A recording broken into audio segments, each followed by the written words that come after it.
हम लोग video calling बातचीत किए हैं। मैं उनकी कहने पर 2-3 साल से कपड़ा उतार रही थी। मुझे क्या पता मेरे पति हैं तो मेरे साथ ऐसा ही करेंगे। उठे तो कहा कि मेरे भाई के पास फ़ोटो भेजने लगे, वीडियो भेजने लगे। 29 मार्च को मेरा नंगा तस्वीर सोशल मीडिया पर डाल दी फेसबुक पे। भाई देखा तो रोने लगा। मेरे भाई के पास गया था, मेरे चाची के लड़का के पास गया था, मेरी दीदी जीजा सबके व्हाट्सएप पे गया था। रोज़ खून के आंसू रोती हूँ, सोती हूँ, मुझे कुछ समझ नहीं आता है। अभी हमारे साथ एक ऐसी पीड़ित महिला है जिनकी शादी साल 2020 में हुई थी। घर वाले तो काफ़ी धूमधाम से शादी किए थे, लेकिन शादी होने के बाद 7 महीने के बाद ससुराल वाले ये कह करके निकाल दिए कि तुम ले करके क्या आई हो, तुम्हारे घर वाले ने कुछ नहीं दिया है। और लगभग 3-4 सालों के बाद इनके जो पति हैं, इनके साथ जो गलत फ़ोटो है वो सारे के सारे फ़ोटो जो है कि सोशल मीडिया पर डालते हैं, इनके भाई के पास शेयर करते हैं। अब बताइए कि एक परिवार वालों के पास क्या गुजरेगा। इन सभी मुद्दों पर इन महिला से बात करेंगे कि आखिर इनका ही पति इनका बुराई करना क्यों चाहता है, इनका इज्जत जो है कि लुटाना क्यों चाहता है। इन सभी मुद्दों पे बात करेंगे। नाम क्या हुआ आपका? मेरा नाम सविता दीदी। सविता, कब शादी हुआ था आपका? मेरी शादी 2020 में हुई थी। तो शादी धूमधाम से हुआ था, अरेंज मैरिज था, घर वालों की मर्जी से? जी, हमारी शादी धूमधाम से हुई थी या सबकी मर्जी से शादी हुई थी। उसके बाद से शादी करके मैं ससुराल गई। मेरे पापा कुछ पैसे दहेज तय किए थे, बाइक लोन काट के दहेज दिए थे मेरे पति को। कुछ पैसे कमी की वजह से मेरे पापा नहीं दे पाए क्योंकि एक्सीडेंट हो गया। हम लोग खुद 5 बहनें, गरीब घर की एक महिला हैं। पापा का एक्सीडेंट 2020 में हो गया था, नहीं दे पाए। ससुराल गए तो ये लोग मुझे बहुत ज़्यादा टॉर्चर करते थे, परेशान करते थे कि मेरी सास सच में बोलती थी कि तुम क्या लेकर आई हो, तुम भिख मांगा घर की लड़की हो, ऐसी हो ऐसी, मेरा नाम सुना बोलती थी, ताना मारती थी। जी, मेरी सास ससुर मतलब सब कोई मिलके मुझे ताना वाना मारता था कि तुम क्या लेकर आई हो। तो मैं अपने पापा को बोलती थी फ़ोन करके, देखिए मुझे ऐसे बोलते। मेरे पापा बोलते थे कि तुम पूछो कि वो लोग मुझे क्या दी हैं। तो फिर मतलब ये बताइए, तो वो लोग वैसे भी क्या देंगे आपके, मतलब ससुराल के लोग क्या देंगे? मायके वाले ही देंगे ना। अरे तो मेरे मायके वाले दिए थे, बाइक दहेज जो है, पैसा कुछ कम था, नहीं दे पाए ये मतलब लोग। नहीं चुका पाए। नहीं चुका पाई ये लोग। भी दिए थे मुझे, बीखो चढ़ाए थे, बीखो मेरा सारा चढ़ा था। ये मेरे सास मेरे शादी के 3 दिन के बाद बीखो मेरी ले ली, वापस ले ली बीखो। तो वो तो आपका हुआ ना, आपके ऊपर जी, चढ़ा था। तो ये लोग मुझे चढ़ाए थे। मेरी मंगलसूत्र सब चीज़ था, मंटिका उंटिका सब चीज़ था, मेरे साथ छीन ली। मेरे पति खुद दिलवा दिए, बोले कि सविता दे दो, मैं तुम्हें कमा कर बनवा दूंगा। तो मैं सोची कि पति से बढ़ के भीखो गाना नहीं है, मैं अपनी सास को दे दी। तो सब कुछ जब ठीक चल रहा था, फिर आपके और आपके पति में विवाद कैसे शुरू हो गया? अरे ये हमेशा मतलब दहेज वहेज की मैटर के लेके हमेशा मतलब झगड़ा झंझट चलता था। और उसके बाद से मेरा लड़का होने के लिए रह गया। मेरा बहुत ज़्यादा तबीयत ख़राब था। ये लोग मुझे बहुत ताने उन्हें मारते थे, दवा बीरो नहीं कराते थे। आप पुलाह फुसला कर मेरे मायके चौपा दिए। मेरे पति बोल रहे हैं कि तुम वहीं पे चलो, हम खर्चा वर्चा तुमको देंगे और अच्छे से रखेंगे। अगर हम वहाँ पर गए तो मेरे पति छोड़ दिए, बोले 10 दिन के बाद आएंगे, मुझे ले जाने के लिए नहीं आए। आज जब 5-6-7 महीने की लड़की हो गई तो बोल रहे हैं कि रखेंगे नहीं, छूटा छुटी करा लीजिए, अपना सामान ले लीजिए, हम लोग का सामान दे दीजिए। आपके पति ये बात बोलते? जी, ये मेरे ससुर मतलब पहुंचाने गए उससे पहले ही नहीं बोले थे? नहीं, ये नहीं, वो बोले थे कि तुम वहीं पे चलो, हम खर्चा देंगे तुमको, रखेंगे। और उसके बाद से और जब वहाँ पर चले गए मायके, उसके बाद से मुझे ले जाने के लिए कभी नहीं आए, कॉल नहीं किए। मेरे पास मोबाइल नहीं था, मैं पापा के मोबाइल से कॉल करती थी, मेरा फ़ोन नहीं उठाते थे, हमेशा गाली गलौज करते थे। और उसके बाद से नहीं लेना है कि 7 महीने के बाद पता चल रहा है कि मुझे रखेंगे नहीं। तो मैं रोने लगी, जाकर देवरिया मुकदमा दर्ज करा दी। तो मुकदमा करने के बाद गिरफ्तारी हुआ कि नहीं उस समय? नहीं, मुकदमा दर्ज हुआ तो मेरे पति का गिरफ्तारी नहीं हुआ। और उसके बाद से ससुराल वाले की किसी पे गिरफ्तारी नहीं हुआ। जब मेरी केस 2021 में तगड़ा हुआ तो मेरे जब लड़की हो गई तो मेरे पति बोल रहे हैं कि तुम आओ, तुमको रखेंगे। और मैं मुझे नहीं पता था कि केस मुकदमा चलता है तो पति से मिला जाता है कि नहीं। मैं पति के पास अपनी गुजरात चली गई, लड़की लेके 2 महीना की गुजरात चली गई। और वहाँ पर जाने के बाद से 7 महीना रही। मेरे पति वहाँ पे भी हमेशा नशा वशा करते हैं, दारू शराब हमेशा पीते होते रहते हैं, मारते थे पीटते थे। कॉल वॉल आता उनकी मोबाइल पे, नाइट की ड्यूटी जाते थे, दिन कर आकर सो जाते थे। मैं उनकी मोबाइल की फ़ोन रिसीव कर लेती थी।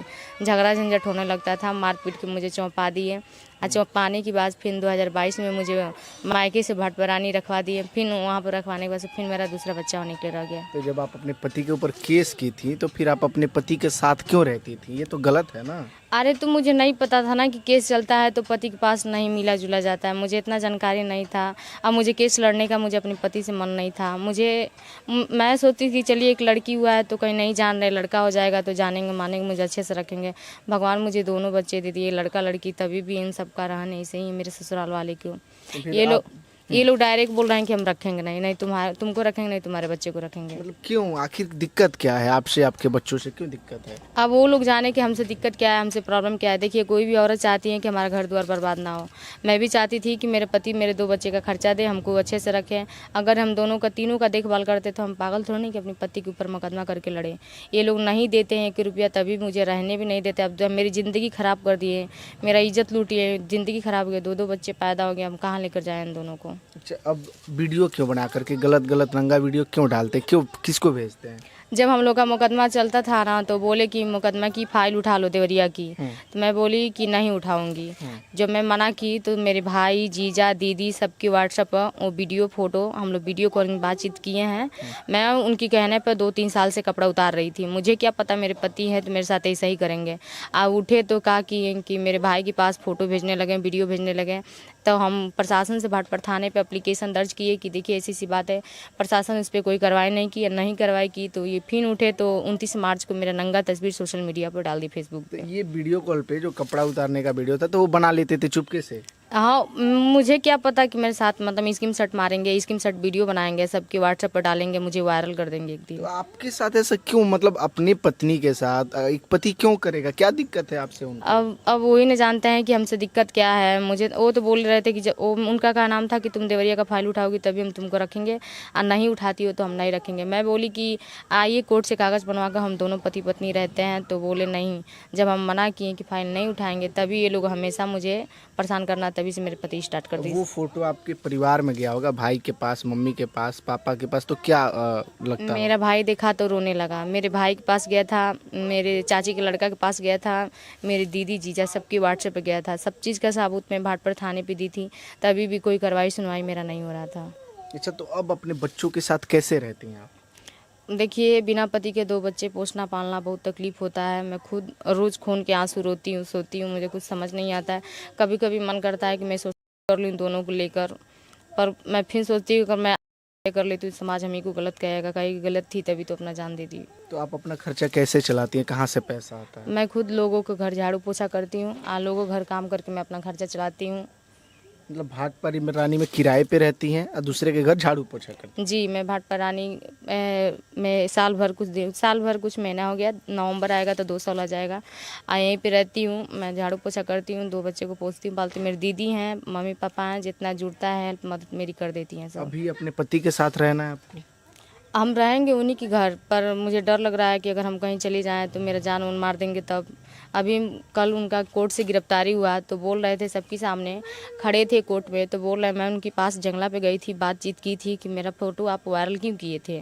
तो मेरे पति मुंह घुमाकर सब बातें सुन रहे थे, कुछ जवाब नहीं दे रहे थे। अब बोले कि तुम जाओ 2 बच्चों को लेकर फांसी लगा लो, मर जाओ ताकि हम लोग का हो जाए। मैं बोली कि मैं अपनी जान नहीं दूंगी, क्योंकि मैं जी कर और आप अभी बच्चों को पोस पाल कर आपको दिखाऊंगी कि देखिए मुझे आप छोड़ दिए थे, मैं तभी पोसी पाली। पर देखिए मेरे पति का गिरफ्तारी हुआ है, बाकी उनमें 7 लोग का मुकदमा दर्ज हुआ है। उन लोग का प्रशासन बता रही थी भाटपारा थाने की उन सब का बेल हो जाएगा, आपका पति का जेल हो जाएगा। ये लोग परेशान तो मुझे सब कोई करता है ना। तो ये 7 आदमी में 1 आदमी की गिरफ्तारी हुई, 6 आदमी का गिरफ्तारी काहे नहीं हुआ? अब पता नहीं तो वो लोग भी करते थे ना? जी, मेरे सास, ननद, देवर, ससुर, सब कोई तो मुझे ये तो नहीं कि मेरा पति नहीं रहने दे रहा है उस घर में, तो ये लोग नहीं रहने दे रहे हैं मुझे ना, कोई नहीं केवल रहना पति को ही सजा क्यों? जी, सिर्फ मेरे पति ही गिरफ्तार हुए हैं कल के। मेरे बाकी सब नहीं गए। वो प्रशासन भाटपारा थाने की बता रही थी कि आपका ससुराल वाले सब छूट जाएंगे, आपका पति का जेल होगा। मैं बोली कि मुझे परेशान दिक्कत तो सबसे है ना, सब कोई मुझे टॉर्चर कर रहा है ना, परेशान कर रहा है। ये तो नहीं कि मेरा पति ही भगा रहे हैं और आप लोग अच्छे हैं तो मुझे रख रहे हैं।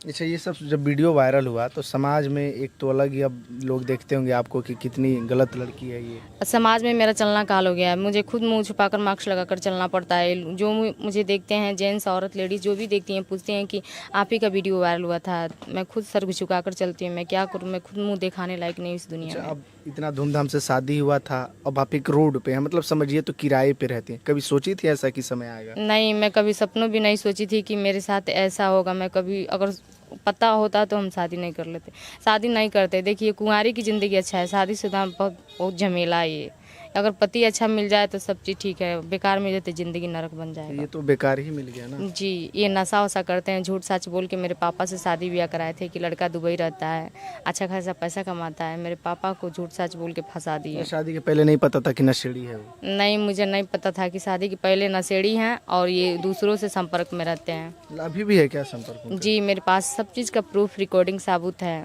खुद वो दूसरे महिला से बातचीत करते हैं। मैं यूट्यूब पे चढ़ाई हूँ नैना कुमारी गोंड 26, ये मैं उसी पे वीडियो डालती रहती हूँ, उसी में रिकॉर्डिंग भी डाली हूँ। ये बोले हैं कि खुद इसको या तो मार देंगे या तो छोड़ देंगे। आपके पति? जी। अच्छा, बाकी लोग गिरफ्तार नहीं हुए, आपके पति गिरफ्तार हुए, क्या लगता है वो रहेंगे कि छूट जाएंगे?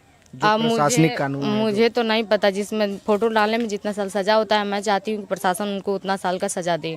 अब बाकी सब गिरफ्तार नहीं हुए, मुझे नहीं पता ये लोग प्रशासन क्यों है बाकी सबका देखिए ऐसे ही अगर नहीं होता है तो बहुत सारी लड़कियाँ लड़का सबका ज़िंदगी बर्बाद हो जाएगा। अब वो रखेंगे नहीं रखेंगे, अब कैसे एक ज़िंदगी गुजारा होगा? मैं कहीं जाने वाली नहीं हूँ, मैं अपनी ससुराली में जाके रहूँगी। और रखेंगे या नहीं रखेंगे, हमारे जो उनका हक हिस्सा है हमारे लड़का लड़की का दे दे और हमारे लड़का लड़की का खर्चा दे उनके घर वाले, क्योंकि हमारी ज़िंदगी ख़राब हुई है। अगर हम भी अकेले होते ना तो हम उनको परेशान नहीं करते हैं। हमारे 2 बच्चे हैं, मैं हक के लिए लड़ रही हूँ, अपने 2 बच्चे के लिए लड़ रही हूँ, क्योंकि मैं उन दोनों को कहाँ से पढ़ाऊँगी लिखाऊँगी इस महंगाई ज़माने में। किराए पे रहती हैं? जी, मैं भाड़े के रूम पे रहती हूँ। देखिए, बड़ी मुश्किल हो जाता है जब धूमधाम से शादी होने के बावजूद भी जब परिवार के लोग टॉर्चर हो जाते हैं, परेशान कर देते हैं। अब 6 लोगों को जो है कि बेल मिल गया, ये कैसा कानून है भाई साहब? टॉर्चर तो सभी लोग एक बराबर करते हैं ना। एक आदमी को बेल हो और एक आदमी को जेल हो, बाकी सभी लोगों को बेल होगा। अगर कल को फिर से ससुराल में जाएंगे और बाकी लोग टॉर्चर करेंगे तो कैसे जो है कि इनका जीवन यापन होगा? बाकी आप लोग सुनिए, ससुराल में जाएंगे तो ये लोग मुझे जान से मार देंगे, क्योंकि इन लोगों का मिल चुका है। जी, इन लोगों का साजिश है कि हम लोग लाएंगे इसको पुलाकर फुसलाकर, कुछ दिन रखेंगे अच्छे से, जहर दे के इसको मार देंगे, जान से ना रहेगी ना हम लोग को परेशान करेगी। ये सब झेलना नहीं पड़ेगा। जी, इन लोगों का कहा नाम है। मुझे गांव के मतलब अपने घर की अगल बगल के लड़के मुझे एक मतलब कॉल करके बताए हैं कि चाची आप सावधान रहिएगा, देखिए आपके साथ मतलब ऐसा साजिश किया जा रहा है कि जान से मार देंगे। मेरे पति खुद बोले हैं कि इसको मार देंगे जान से हम, इसीलिए मुझे डर लग रहा है। जब तक मेरे लड़के दोनों बच्चे 15-16 बरस के नहीं होते तब तक मैं ससुराल नहीं जाऊंगी, क्योंकि मुझे डर है कि ये लोग मेरे साथ कुछ भी कर सकते हैं। मानिए हमारी 5 ननद है, मेरे साथ कुछ भी कर सकती हैं। जो मैं फोटो दिखाने के लिए गई थी 20 जनवरी को अपने ससुराल में, प्रधान जी की ग्राम प्रधान जी की घर के सामने मुझे इतना मार मारी थी फोटो के लेकर, इतना ननद लोग? जी, मेरी ननद देवर ससुर सबको मिल के मुझे बहुत मारे थे। जो मैं कपड़ा पहनी हूँ वही कपड़ा मेरा फाड़ उड़ दी थी, सब झोटा वोटा पूरा नोच ली थी, दांते उते काट ली, मोबाइल वोबाइल सब फोड़ फाड़ दी। तो अभी भी आपको डर है? जी, मुझे डर है ना कि वो गांव की औरत मुझे छुड़ाई थी, कोई मेरा मतलब छुड़ा नहीं रहा था। बहुत मतलब महिलाएं आई तो छुड़ाई की जाने दो, इसके बच्चे हैं अनाथ हो जाएंगे, छोड़ दो। तब जाके मेरी शादीशुदा ननद मुझे छोड़ी, तब प्रशासन आई उठा कर ले गई, फिर शाम तक ले उन सबको छोड़ दिए। चलिए, सविता की जो कहानी है काफ़ी जो है कि स्ट्रगल भरा है। बाकी वैसे लोगों को, वैसे अपराधियों को जो है कि छोड़ना नहीं चाहिए। 7 लोगों में 1 लोगों की गिरफ्तारी होती है, 6 लोग अभी भी बेल हो चुका है। ये मतलब कि जेल भी नहीं गया और बेल भी हो गया। ये सच में जो है कि अपने देश का जो कानून है काफ़ी जो है कि एक अलग किस्म का कानून है। वैसे कानून को लोग कैसे डरेंगे जब एक महिला इस कदर जो है कि रोड पे आ चुकी है, किराए के मकान में रहती है, झाड़ू पोछा करके अपना गुजारा चलाती है। बाकी आप लोग जो है कि इनके मुद्दे के बारे में क्या सोचते हैं, अपनी प्रतिक्रिया कमेंट बॉक्स में दीजिएगा, शेयर कीजिएगा। बहुत बहुत धन्यवाद।